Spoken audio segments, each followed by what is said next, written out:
The African Child, Chapter 10. When in October, after the holidays, I returned to Conakry, the reorganization which my uncle had talked about was in full swing. The school had changed completely. New classrooms had been made, a new head had been appointed, and teachers had come from France. I was soon receiving an irreproachable technical education and teaching in general subjects which was sufficiently advanced. I no longer envied the pupils of the Camille Guill. I was receiving the same education as they received, and in addition a technical and practical training which they did not have. The older pupils had gone. The Conakry-Niger Railway had engaged them all. And so everything began again. For the first-year pupils onwards, my uncle Mamadou had not been mistaken, and he had not deceived me. I was learning frenziedly everything that came my way, and each term my name was on the list of honor. My uncle was overjoyed.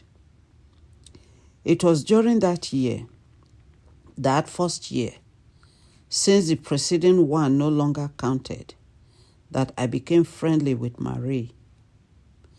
Whenever I think about our friendship, and I often think about it, dream about it, I am always dreaming about it.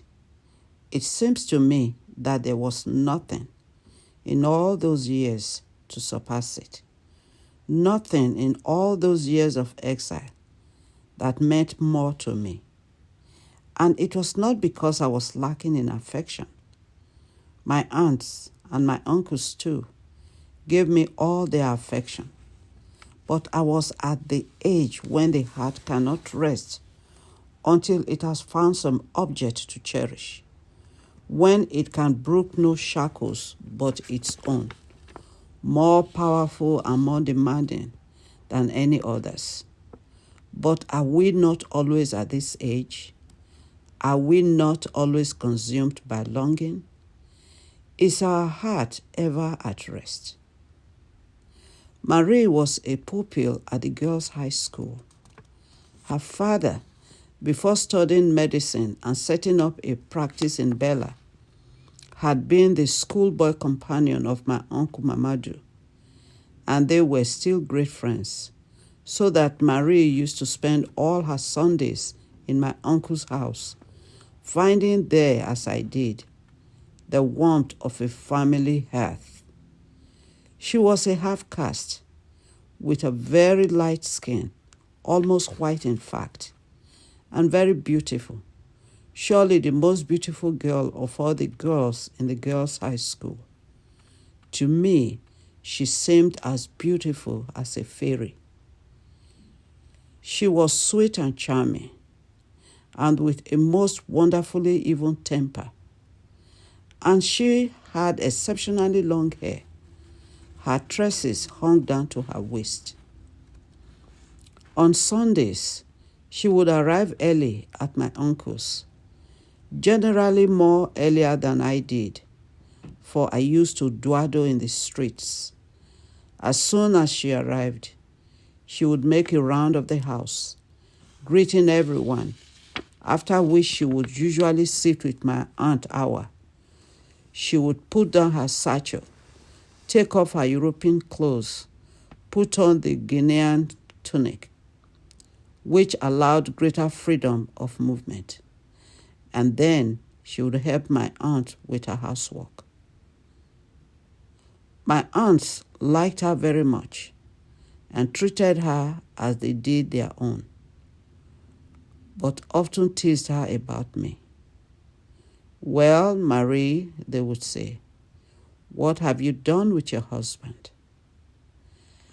"I haven't got a husband yet," Marie would say. "Really?"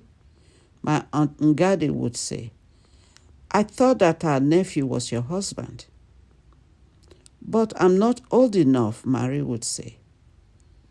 "And when will you be old enough?" Aunt Ngadi would go on. But Marie would only smile and say nothing to that. A smile is not an answer, my Aunt Awa would say. Can't you give us a straightforward answer? I won't tell you, Aunt Awa. That's just what I'm complaining about. When I was your age, I did not have so many secrets.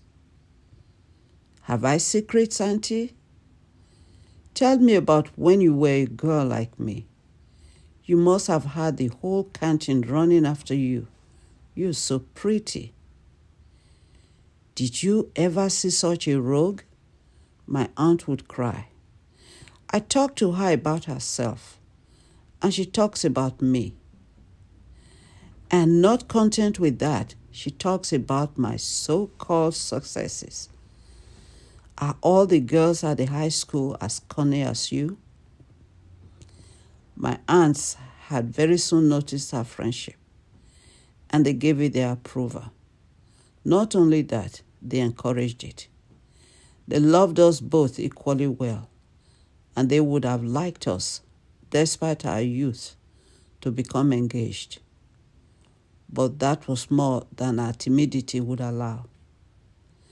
When I used to arrive home from school, I, too, used to make a tour of the house, stopping for a moment in each person's room to exchange a few words, and often staying longer with my Uncle Mamadou, who liked to know every detail of what I had learned and to criticize what I had done. So as soon as I entered Aunt Awa's apartment, she would invariably greet me with the words, "Look, you've kept Madame Camera number 3 waiting again." Madame Camera number 3 was the name she gave to Marie. Aunt Awa was Madame Camera number 1, and Aunt Ngadi was number 2. I used to take the joke with good grace and then would bow to Marie. "Good day, Madame Camera number 3, I would say. "Good day, Laye," she would reply. And we would shake hands, but Aunt Awa would think us very undemonstrative and she would sigh.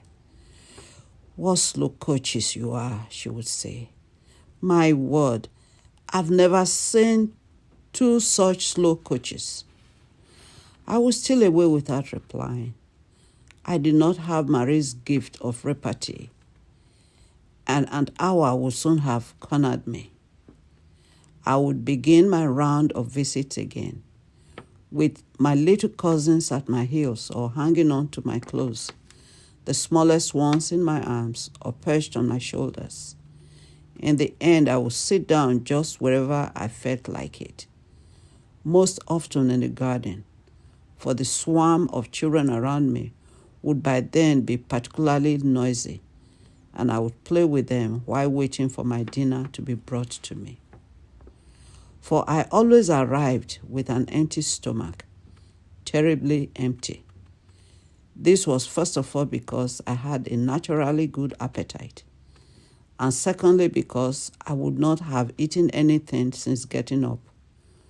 On a day off, it would have been a sin to touch the mess we were served up at school. So I would never touch it, considering it quite enough to have to eat it on the other 6 days of the week. My aunts, who on that day would cook something very special, would have liked me to take my meals with Marie. But how could I? No, I could not allow it, and I do not think Marie would have liked it either. We would both certainly have felt shy about eating at the same table.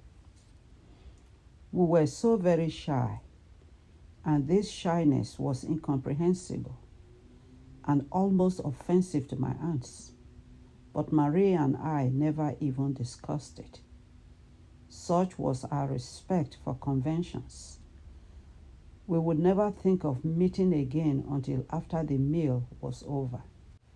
Then we nearly always would go to my Uncle Seko's apartment. His was the quietest part of the house. Not that my Uncle Seku was sparing in his speech, as I have said. He was a prodigious orator, but being single, he was often out, and we were left alone. My uncle would leave his gramophone and records for us, and Marie and I would dance. Of course, we would dance very circumspectly. It is not customary in our land to dance in one another's arms. We dance facing each other, but without touching. At the very most, we hold hands, but this is not usual. Need I say that, in our shyness, we desired nothing better? But would we have danced together if it had been customary to dance in one another's arms? I hardly know what we would have done. I think we would have abstained, although, like all Africans, we have dancing in our blood. But we did not only dance. Marie would take her exercise books out of her satchel and ask me to help her. It was an opportunity, the best I had, I think, to display my talents, and I would never fail to explain everything. I never missed a single detail. You see, I would say, you find first of all the quotient of, Marie, are you listening to me? I'm listening to you. Well, be sure to remember that first you must find out. But Marie did not attend very well. Perhaps not at all. All she wanted was to see the answer written at the bottom of a problem, which without my help, she would never have solved. The rest did not interest her. The details, the reasons, the methods, the pandic tone of voice which I usually used, all these were lost on her, and she would sit staring into space. What could she be dreaming about? I could not tell. Perhaps I should say, at that time I did not know. Nowadays, if I think about it, I wonder if it was not her friendship she was dreaming about. Perhaps not. Perhaps. But I can see that some explanation is needed here. Marie loved me, and I loved her. But we never gave the sweet, the awful name love to what we felt. And maybe it was not exactly love, though there was something of that in it. What was it? What could it be? It was certainly something big, something noble, a marvelous tenderness, and an immense happiness. I mean, unalloyed happiness, a pure happiness, a happiness still untroubled by desire. But maybe that is what love really is. Certainly, it was a childlike passion, and we were still children. Officially, I had become a man. I had been initiated. But was that enough? Is it enough just to act like a man? It is years alone that makes a man, and I was still not old enough. Did Marie hold a different view of our friendship? I do not think so. Was she more worldly wise than I was? Girls often are, but I do not think Marie was any more than I. And her very modesty, our common modesty, would incline me to think the contrary, although all round her there was a constant unleashing of passions which she must have known something about. But did she really know anything about them? I do not know. I do not know whether her attitude was an unconscious or a purely instinctive one. But I remember that Marie seemed quite blind to everything that went on. For I was not the only one in love with Marie, though I was perhaps the only one to love her with such innocence. In fact, all my friends were in love with Marie. When, tired of listening to records, tired of dancing, and our lessons finished, we used to go out. I would ride with Marie on the crossbar of my bicycle, and the young men of Conakry, particularly my school friends and the college boys from the Camille Guild, would watch us go by with envious glances. They would all have liked to go walking with Marie, but Marie used to ignore them. She only had eyes for me. It is not pride or vanity that makes me remember this, though at the time I was very proud of my good fortune. No, I remember our love with feelings of piercing sweetness. I think and dream about it with feelings of inexplicable melancholy, because it seems to me now that I lived then one last and fragile moment of my youth, a moment in which all my young body seemed to take fire. It is a moment that I shall never recapture, and which now has only the bitter-sweet charm of something vanished forever. I would generally ride my bicycle in the direction of the Corniche. There we would dismount, sit down and watch the sea. When on my arrival in Conakry, I had made a tour of the place and suddenly discovered the sea. I had fallen in love with it at once. That was vast plain. Yes, maybe that vast plain of water reminded me of another plain, the great plain of Upper Guinea, where I had grown up. I do not know. But even supposing that the attraction the sea had for me might have diminished since my first glimpse of it, I would still have come to watch it from the Corniche. For Marie, too, liked nothing so much as to come and sit here and watch the sea. Just to sit and watch it until she could watch it no more. The sea is beautiful, seen from the Corniche, and shot with brilliant colors. It is opaque at the edges, mingling the blue of the sky with the shiny green of the cocoa and palm trees on the shore, and fringed with foam, a rainbow fringe. Farther out, it has a pearly luster.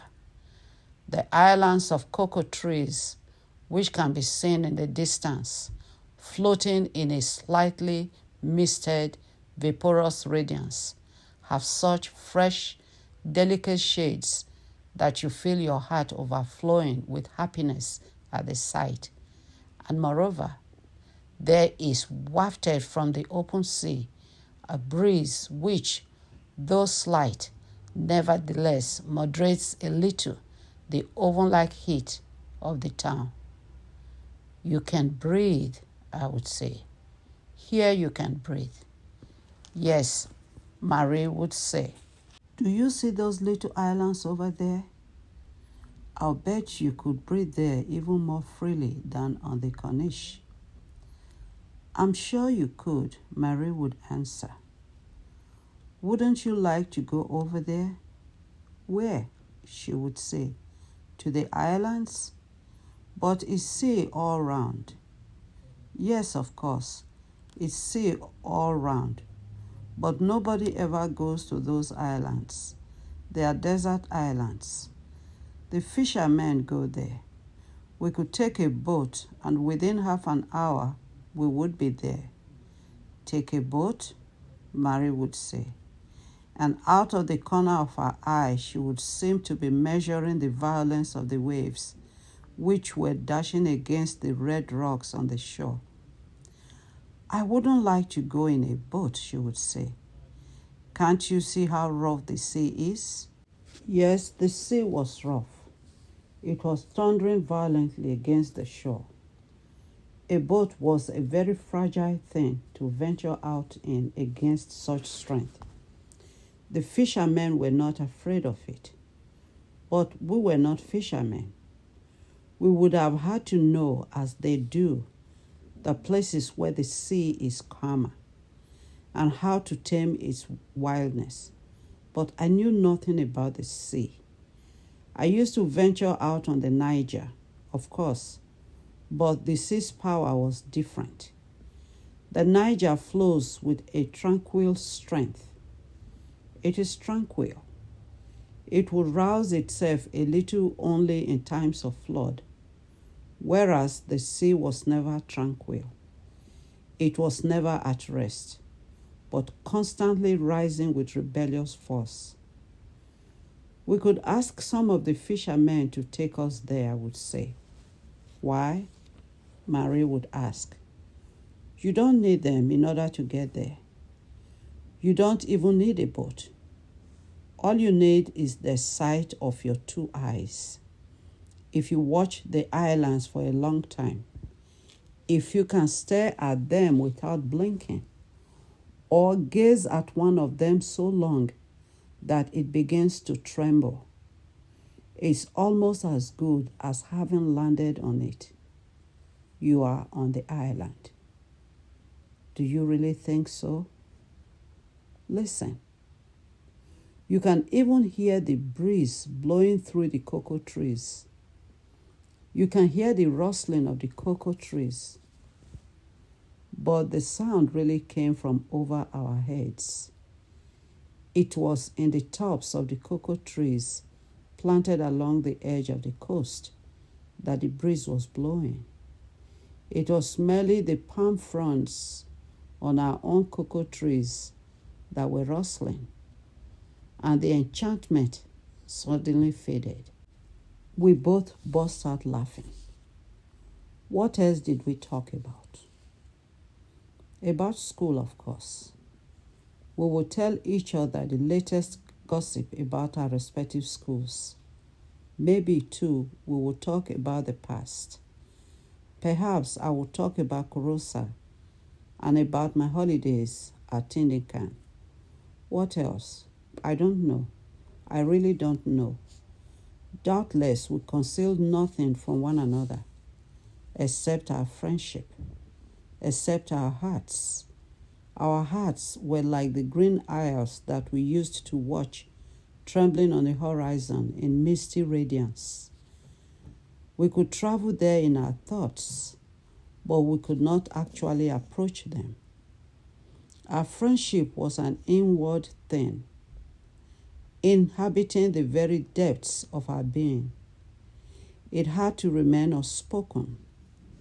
One word, a single word, would perhaps have frightened it away. One word, too, could have altered it irrevocably, and we did not expect it to alter. We liked it as it was. It might seem from this we were everything and nothing to one another, but we were always everything and never nothing to one another. No one had ever been closer to my heart than Marie. No one had ever dwelt within my heart like Marie. By now, night would be falling, and we would go home. Is the day over already? I would think as I pelted along. Yes, already this precious Sunday was nearly spent. During the week, time seemed to stand still. On Sundays, it raced along without stopping from morning until nightfall. It raced along just as rapidly on rainy Sundays too, when we would remain shut up in the house, as on fine Sundays, and the dreadful sheets of Conakry rain, so wearisome, so interminable, when they hung outside the schoolroom windows, became blue skies whenever I was with Marie. At the end of the third year, I sat the examination for my proficiency certificate. We were warned that a minimum of 60% was required in our marks for technical and classical subjects, and that the engineers living in Conakry would be our examiners. Then the school gave a list of the 40 candidates who appeared to have the greatest aptitude. Fortunately, I was one of them. I was absolutely determined to pass my examination. I had studied hard for 3 days. I had never forgotten the promise I had made to my father, nor yet the one I had made to myself. I had always been among the top 3, and I had some hopes that things would not go very differently in the examination. Nevertheless, I wrote to ask my mother to go and see the marabouts and obtain their help. Should I infer from this that I was particularly superstitious at this time? I do not think so. I simply believed that nothing could be obtained without the help of God, and that if the will of God is something preordained, nevertheless our actions, though just as unforeseen, have their influence on that will, and I felt that the marabouts would be the natural intermediaries for me. My aunts, too, offered up sacrifices and presented kola nuts to the various persons indicated to them by the marabouts they consulted. I could see they were very anxious about my fate. I believe they were no less so than my mother. Marie was even more so, if that is possible. She did not attach much importance to her own studies, but I really do not know to what extremities she might have been driven if she had not seen my name among the list of successful candidates in the official newspaper of French Guinea. I learned from my aunts that she too had been to see the marabouts, and I really think that touched me more than anything else. Finally, the day of the examination came. It lasted 3 days, 3 days of agony. But we must assume that the marabouts had given me all the help they could. I was placed first out of the 7 candidates who passed.